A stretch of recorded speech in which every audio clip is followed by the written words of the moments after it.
My name is Dr. Randy Painter.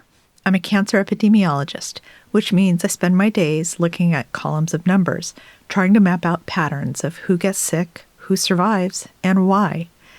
I am trained to look at cancer through the objective lens of a data set. But every once in a while, I meet someone who speaks my exact language, the language of clinical evidence, tumor mutations, and survival curves. Except they didn't learn it in a laboratory. They learned it because their life depended on it. Her name is Deborah. She is a health sciences librarian, a mother, and an 11-year outlier of metastatic melanoma. When we sat down to record, she described her path through the American medical system as a surreal trip where Alice in Wonderland meets Sci-Fi. It's a story of lightning-fast clinical shifts, highly toxic drug combinations, and the raw, creative survival of a woman who literally had to write her way through a brain full of tumors. First, a standard disclaimer. I'm a cancer epidemiologist, but I'm not your doctor. The experiences shared here are personal and should not be taken as medical advice.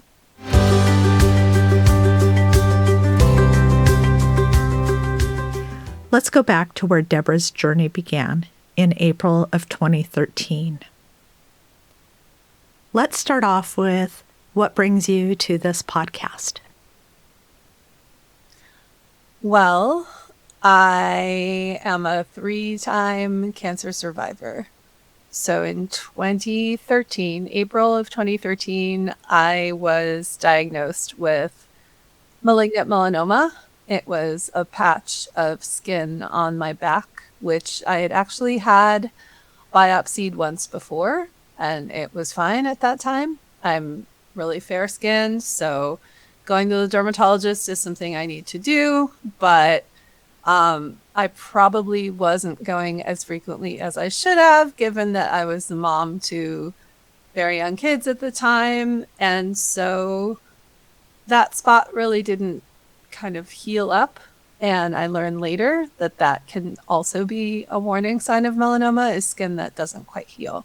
So in April 2013, I had it biopsied again, and it was on my back right where like your bra clasp hits. So I always thought, oh, I guess it must be my bra or something. But yeah, that second time it came back positive for melanoma. So I got the call from my dermatologist, and he was recommending that I lived in New York City at the time, so he was recommending that I go to a particular surgeon at the NYU Cancer Center, and so I did, and that began my cancer journey. So I had melanoma surgery in late April 2013. At the same time, they did a sentinel lymph node biopsy, and there was no lymph node involvement, but the pathology report said that there was evidence of melanoma in transit, which meant, cells on their way to do bad things. And so I was followed with scans, and I had a scan in August, came back fine. I think I had one the following spring. I can't remember for sure. I was fine. In September of 2014, I was sitting in my car in Brooklyn waiting for street cleaning to be over so I could park it. And I got a call from my medical oncologist who said, "We found the bad stuff in your lungs, and you need to come see me right away." I'm a very stubborn person, so for me that meant wait until street cleaning was over and my parking spot was legal, which was like another 40 minutes, and then take the train into the city. And so I sat down with my oncologist. My husband was there too. And she said, your timing is excellent. Your timing is excellent because 5 years ago, 10 years ago, we wouldn't have had much to give you, but there's this thing called immunotherapy. It's been through trials. It's, approved, and it is, it works for melanoma. So we want to try that. And I was like, sign me up. And then she said, and also, we have a research study going on to see whether a short course of radiation to the lung is going to accelerate the work of the immunotherapy drug. And I said, sign me up. And I remember asking my doctor, like, why wouldn't a patient want to sign up for something like this? And this is where I first got the sense of how funny my oncologist was. So she put on an accent of a patient who had recently refused to join the study. And she said, "I'm not your guinea pig." I was like, oh, okay. Well, I'm here to be a guinea pig. Let's do this. Let me sign up, see if this works. So it was a randomized study. So, I signed up, but I also had to get randomized into the group that was getting radiation, and I was. So that was the second part of my cancer journey, but there are many twists and turns. Immunotherapy, I got through 2 infusions. The drug was called Ipilimumab, or the trade name is Yervoy. I always say that these names, some of the drugs sound like Norse gods, and some of them sound like soccer players from Central America. Like, I don't know where they get the names. But the immunotherapy gave me colitis, and I got really, really sick. So they had to suspend the treatment. I had to get 2 infusions of Remicade, which is something that's given to patients with ulcerative colitis. And that was it for immunotherapy. And my doctor and my nurse practitioners, urged me not to freak out that this hadn't worked. They said it could be that you're having a really strong immune response, and that could be positive news in terms of the tumor activity. So just, don't freak out. And in the meantime, of course, there were so many other drugs under development and, heading for trials. So it really seemed like a really auspicious time to get cancer, if there ever is one, which there never is. But it was a good moment. I had good insurance, and I lived in New York, which is, one of the best medical cities to live in. So I had a scan. So all of my colitis and everything resolved in time for Thanksgiving 2014. I had my first really big meal on Thanksgiving. It was great. I want to pause this conversation for a second to put some real context around what Deborah just described. I call this pause the epi-edit. It's a short break where I step out of the conversation and into the data, the policy, or the clinical piece behind what you just heard. When we talk about immunotherapy, specifically checkpoint inhibitors like the Ipilimumab or Yervoy Deborah was taking, we're looking at a paradigm shift in oncology. Traditional chemotherapy is a sledgehammer that poisons fast-dividing cells directly. Immunotherapy, however, works by unblocking the patient's own immune system, allowing it to recognize and actively hunt down cancer cells. But turning the immune system's brakes completely off is an incredibly volatile game. When the immune system becomes hyperactivated, it can lose its ability to distinguish between a tumor cell and healthy normal tissue. What Deborah ran into, severe acute colitis, is what we clinically categorize as an immune-related adverse event. Epidemiologic and clinical trial data show a profound paradox here. Patients who experience severe, high-grade systemic toxicities from immunotherapy often display significantly higher objective tumor response rates and long-term progression-free survival. The toxic side effect is the biological receipt showing that the immune engine has successfully caught fire. Her nurse practitioners and doctors knew exactly what they were looking at when they told her not to freak out. That colitis was the physical evidence that her body was mounting an aggressive fight. But as you're about to hear, melanoma is uniquely fast and predatory. After the colitis resolved, you had a brain MRI in January 2015 that showed absolutely nothing. Your brain was clear.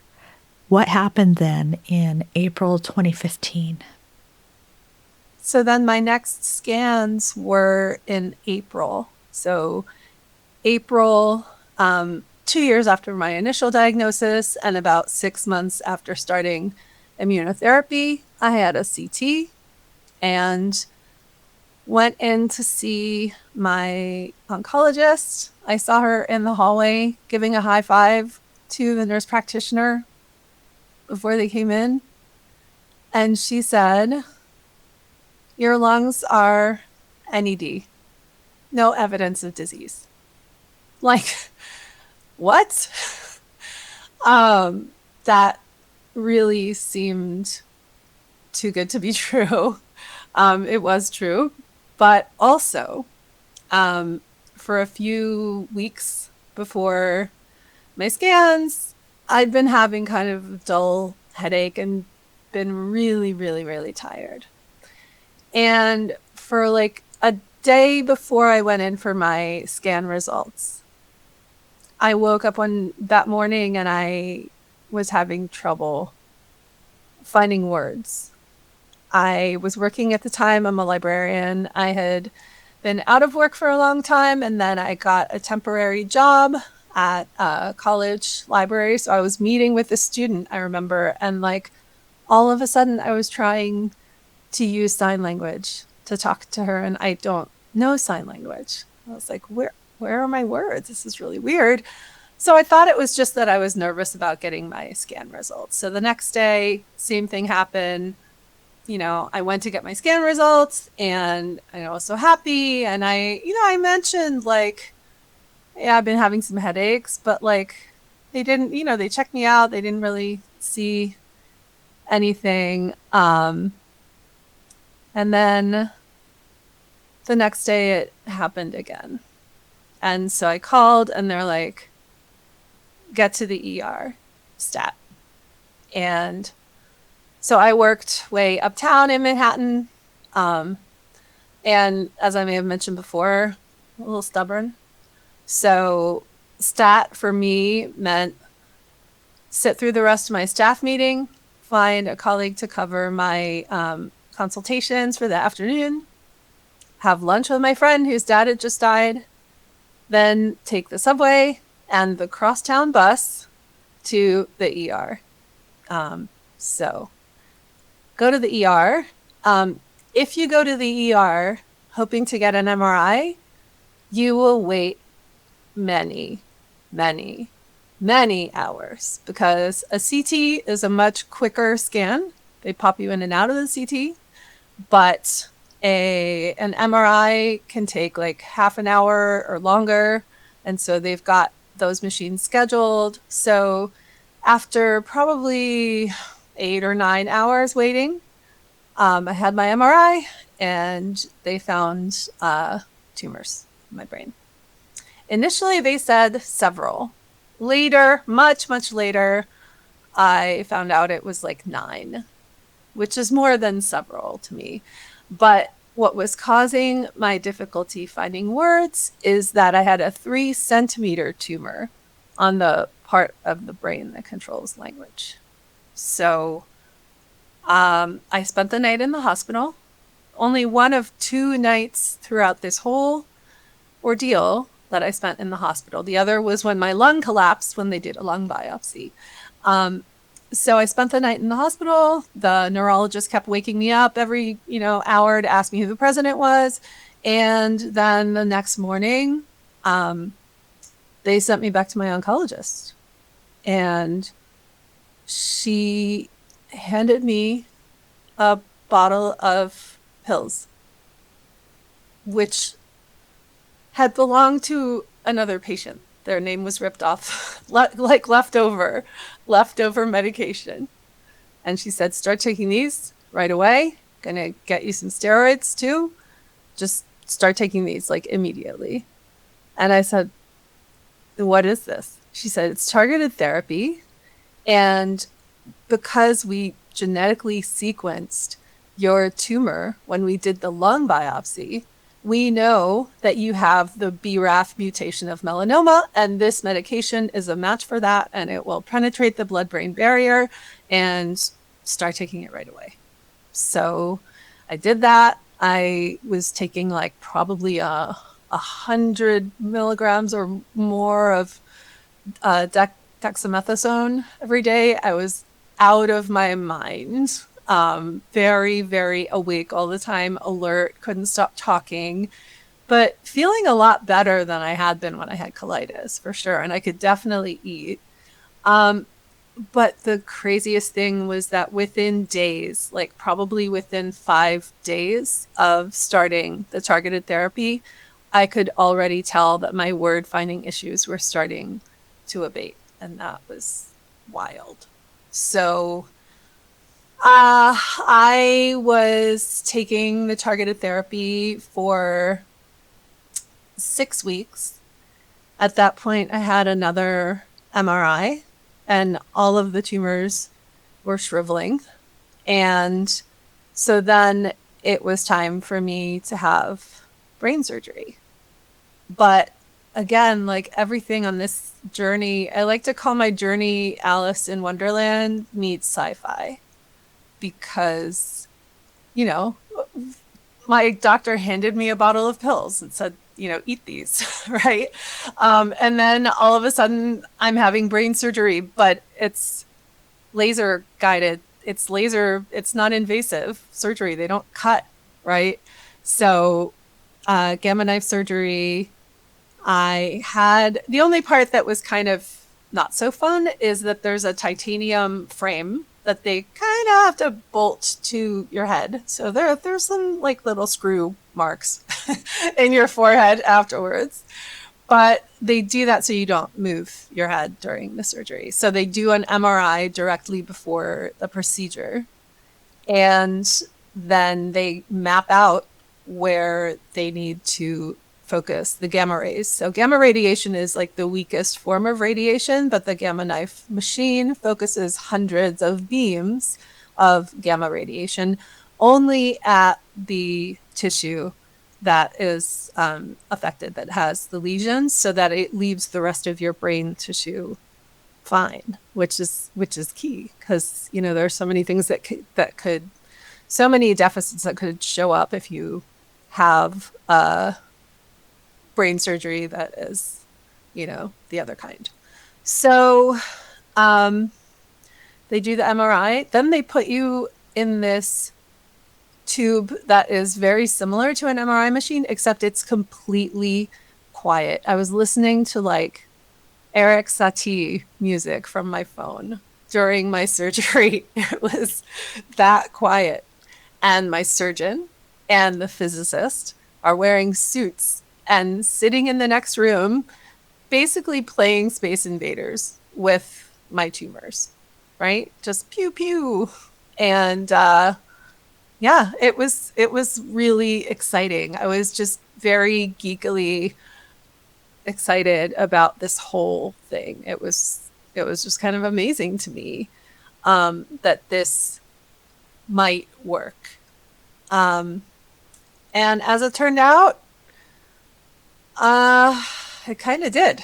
So, I kept having MRIs. I don't remember how frequently the brain MRIs were after the surgery. But I will also say that a few weeks after brain surgery, I was horseback riding in the Rocky Mountains with my family. And that was just nothing that I could have anticipated would be possible. So that was amazing. Um, so that was 2015 November. I had another MRI of my brain. And this whole time, by the way, I'm continuing to have CT scans of my lungs. Nothing ever shows up on my lungs again. And in November, there was one spot on the MRI which showed bleeding. And so the disadvantage of an MRI is if there's bleeding, they can't see what's underneath the bleeding. And melanoma tumors bleed a lot.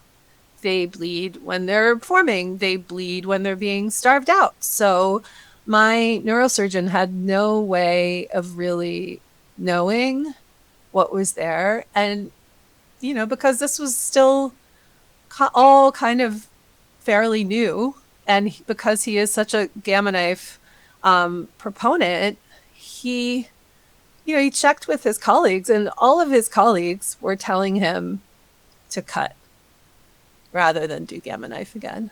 But he told me, I really would like to try the gamma knife one more time and see how that goes. And I am so glad that he did that, because that was November 2015, and there has not been a single active tumor in my brain since then. So almost 11 years. The last known melanoma issue was way back in November of 2015. That is a truly incredible response. But I remember in early chats that you discussed having a period of intense hyper chattiness.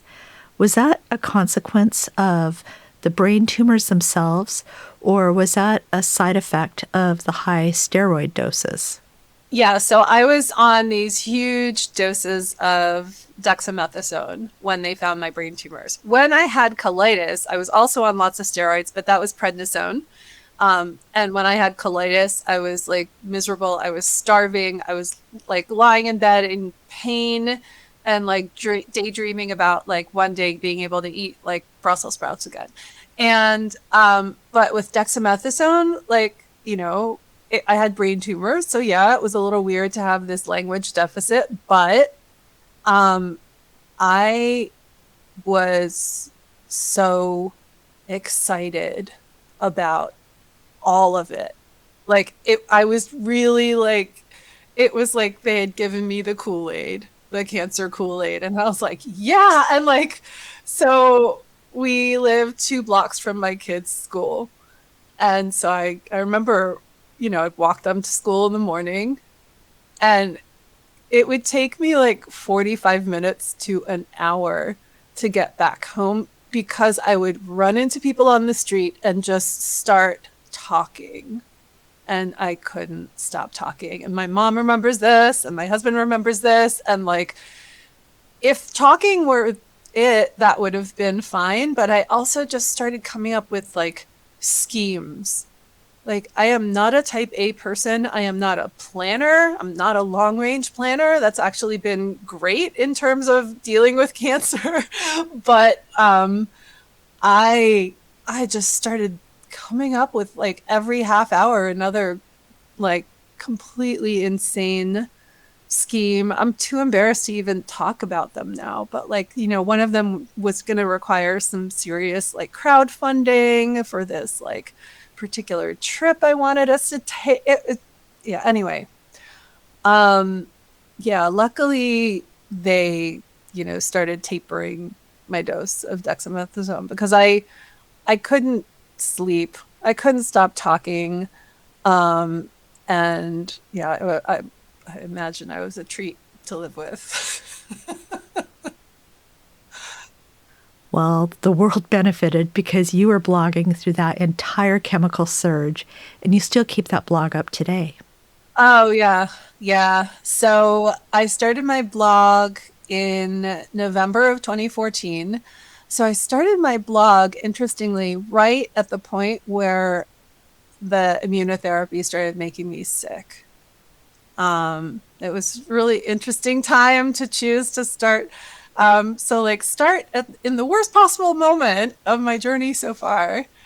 But I had to, I remember doing a lot of research. So I'm Jewish, and that year I decided, Yom Kippur is a really important day for Jews, a really important holiday. And every year we would spend it with my in-laws. And that year I was like, you know what?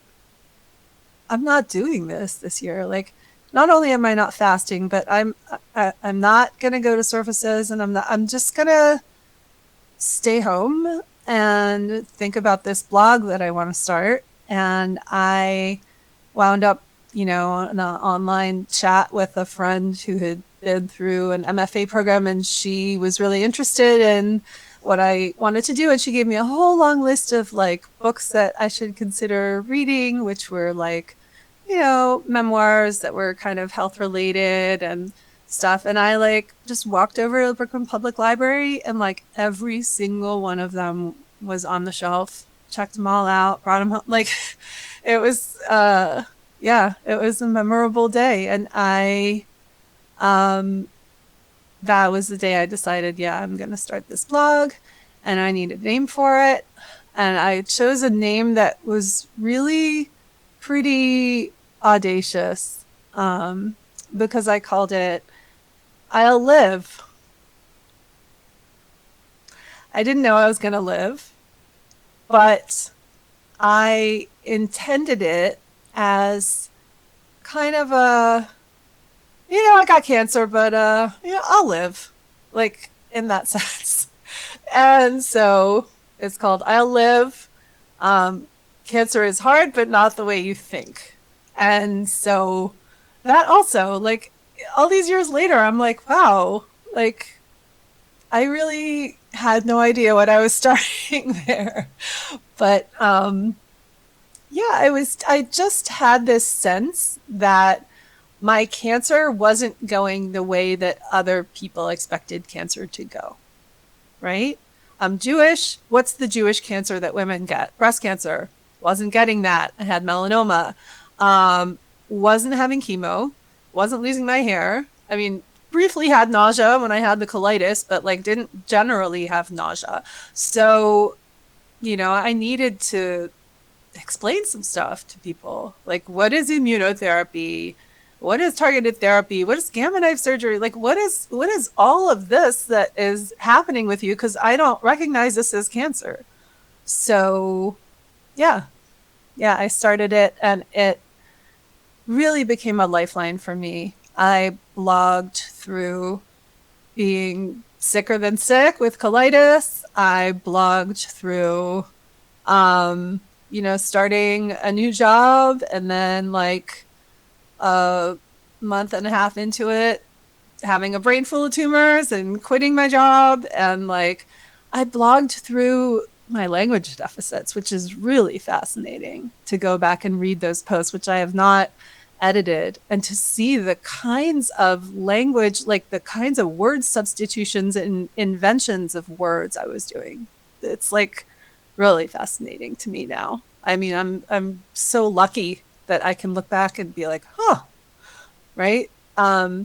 So, I keep it up to this day. Obviously, I don't post as much as I used to, because thank God I'm not on steroids anymore.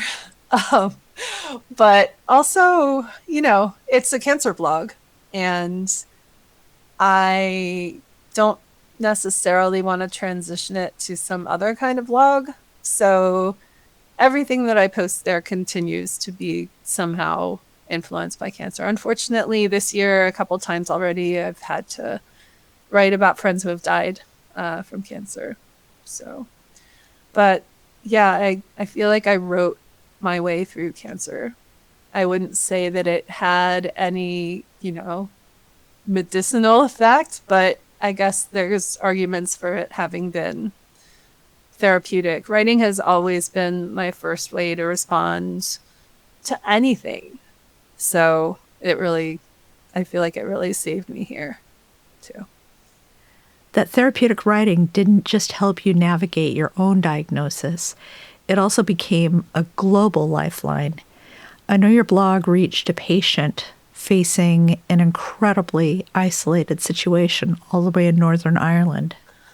Yeah, so I really appreciate getting to talk about this. I do, share my experience as much as possible. I in the hope of making it useful. I've done so on my blog, and like my blog reached one person in particular that I was super glad to have reached, who was a woman in Northern Ireland who at the time was the only patient in all of the UK and Northern Ireland to be taking the targeted therapy combination that I was taking. She had gotten compassionate approval, even though those drugs had not been yet approved in the UK. And she was having side effects, and she was so happy to have someone to talk to, because there was nobody for her to talk to there except, her doctors, and her doctors probably didn't have that much experience with patients on these drugs. So it really meant a lot to me that I was able to reach her. So I, started an email correspondence with her, and she was just lovely. She had been dealing with melanoma since she was 15 years old, and now she was like 40 and just had been through the ringer. It wouldn't leave her alone. And so the targeted therapy was really, her big chance to get rid of it. But she had repeatedly one of the side effects that somehow I never had. So targeted therapy, one of the most common side effects is that you get really high fevers, like that land you in the hospital. And somehow that never happened to me. I only got the most, unusual, 1% of the patients in the trial had ocular side effects. But she had, fevers and other toxicities. And so eventually they had to stop treatment, and she died in, I think, 2017. So, yeah, that was hard. It's always hard to make a connection with people who don't make it, and that's happened to me multiple times. So it's not something you get used to, though. It's always hard.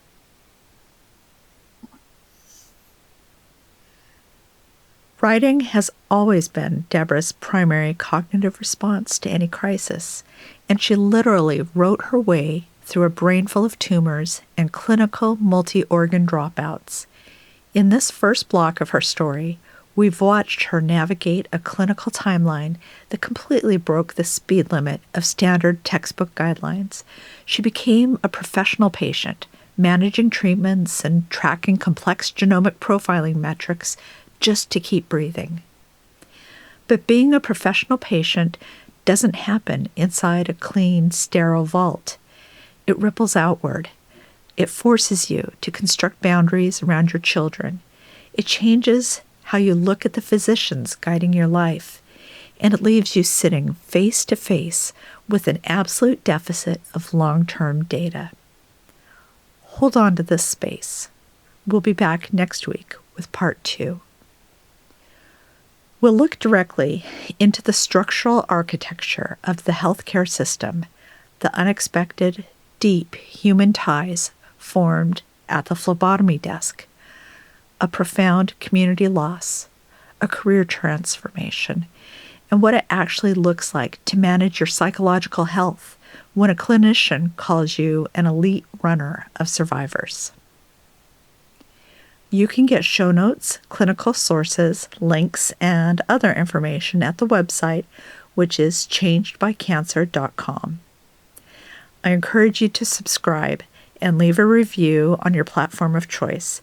It really does help more people find us. Thank you for listening, and I'll catch you on the next episode.